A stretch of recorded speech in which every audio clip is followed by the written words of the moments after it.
नया नया आइल त्योहार बड़ुए सगरो त खुशिया हजार बड़ुए हजार बड़ुए हजार बड़ुए।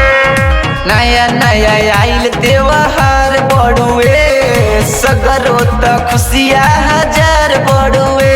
मक्खन मिश्री चढ़ावल जाई किनी के हो, मक्खन मिश्री चढ़ावल जाई किनी के हो।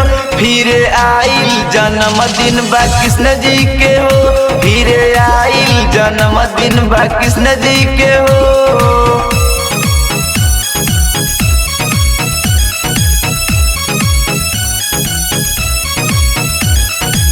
Music by Shyam Dubey.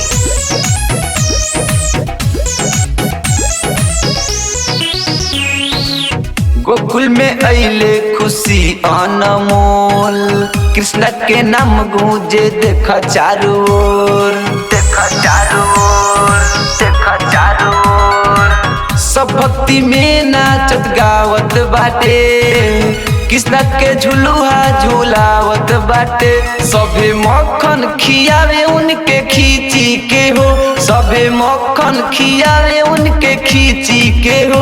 फिर आइल जन्मदिन बा कृष्ण जी के हो, फिर आइल जन्मदिन बा कृष्ण जी के हो।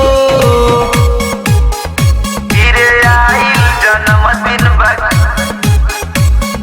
कृष्ण जी के हो, कृष्ण जी के हो,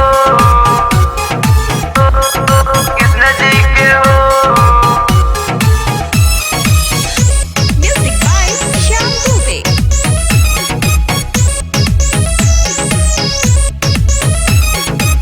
वाल्मीकि रंजन करे गुणगान, लकुश से रवि धरे ले ध्यान, धरे ले ध्यान, धरे ले ध्यान। चले के पूजा करे सोनू हो, सपना में कृष्ण अइले पर सोनू हो।